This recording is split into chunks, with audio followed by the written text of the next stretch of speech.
everybody. Giselle Hood, she is back on day today with another book review. But first off, how have you been? I mean, we haven't seen you since that inaugural Reddit story. I know. They're going strong, honey, too. Let me tell you. Oh, I've seen them. You guys are doing a great job. Look, yeah, Carmen's reading is the best. I love it. And we've gotten some. We're going to read those next week when we talk about the next one. But I hope you've been doing good. I've been great, girl. Life is good. No complaints. I know that's right. And with another book, it's getting even better. What do you have for us today? So today, I'm really excited about this one. It's a shorty, so you can get through it. I got through this in literally a day. Very quick. A day? 120 pages or so. So if you're looking for an easy read, this is the one for you. It's called Perfection by Vincenzo Latronico. I hope I'm saying this right. I believe he is Italian. All right. Fantastic book. It follows Anna and Tom. They're a couple. They move from their home country, which we never actually learn where it is, to Berlin.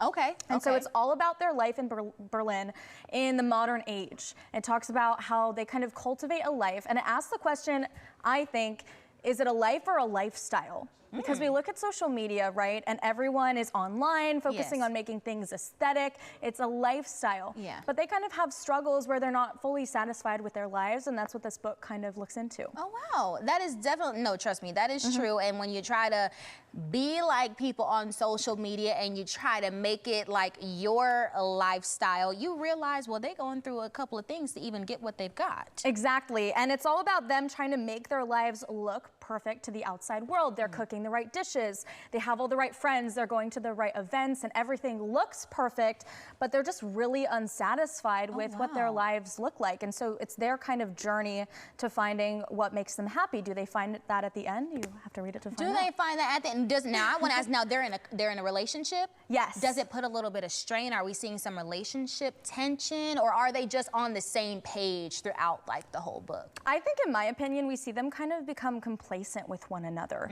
They're in a relationship and it's not really happy, it's not really sad. They're just in kind of this middle ground where they're existing for other people, and they're not really focusing on making the relationship better or actually enjoying their time with each other. And I think that's the most important part. Everything is for the outside world. It's for other people instead of for themselves. Oh my gosh, that is very great. Great. It sounds like a good read. I mean, how are you seeing that it kind of ties into what society is today? Like, how do you think that's really going to speak to some people? Well, culturally, I think everyone is on social media right now, right? We're all on TikTok looking for what other people are doing. It's all about, you know, the ideal morning routine.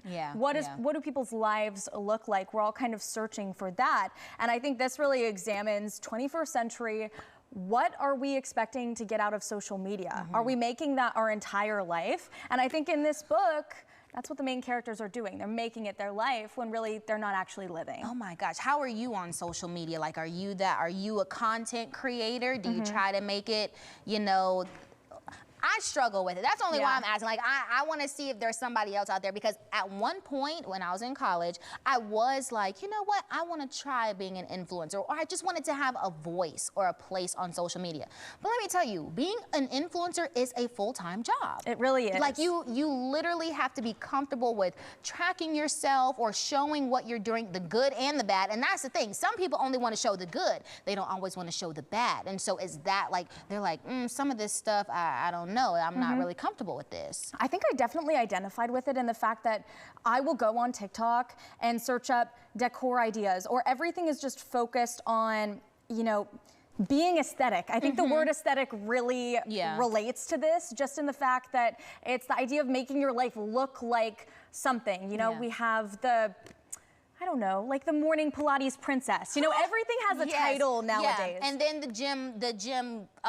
Gym baddie, you know, You're always trying to find you and somebody else, like at least on social media, somebody you can connect to. I think that is very interesting. Everything has a label. Yes, but I think it's hard to put ourselves into label as people, right? Identity is so nuanced, and I think that's important here too. Like, they're just trying to figure out who they are as actual people instead of maybe on social media. Do we know how old they are in the book? No. So a lot of those little details are kind of vague. I believe that, you know, they're millennials. They're people who grew up in the digital age. They're digital nomads, so they work from home, and it's kind of that idea of people who grew up with technology and are comfortable with it, and so that kind of shapes their identity. Yeah, and I think that'll play a big factor as well, because, you know, if you're somebody that grew up in it, you were literally, babies are given they're given the phones and the tablets as children. So you grow up with it and you don't see a big deal. But that's why even somebody like myself, I'm a millennial. Yeah, I was born in '99, so it's like I'm there. I'm on the cusp. You're on the cusp. Between. It's like you just like, I can do it, but for me, it feels like work sometimes, you know? But I mean, I'm glad that social media is also there to give you a voice, give you a platform, and you do find your audience. But my thing is, be comfortable with your audience already, you know, and don't try to force things, you know? And so I hope that, like you said, we got to read the book. That's what this is all about. We got to read the book to see what lessons they learn and if they deem that it's enough or not. And it's not just me saying it's great. This was shortlisted for the Booker Prize. I was nominated for the Booker Prize shortlist. There you go. A really popular book from this year. I highly recommend it. And it dives into the struggle of finances too a little bit as well in the modern age. So there are a lot of layers to this one to wrap up in just a couple minutes, but highly recommend. It certainly sounds good. Oh my gosh, any final thoughts, that last push to get people to read? What do you have? I think one, if you're looking for a short book, maybe you're looking to meet your reading goal for the year. This is a great one for you. You can get through it quickly.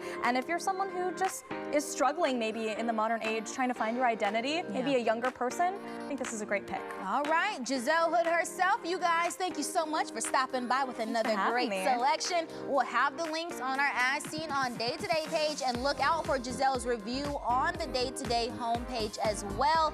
Everybody will be back after the break. Stay with us. Happy Friday.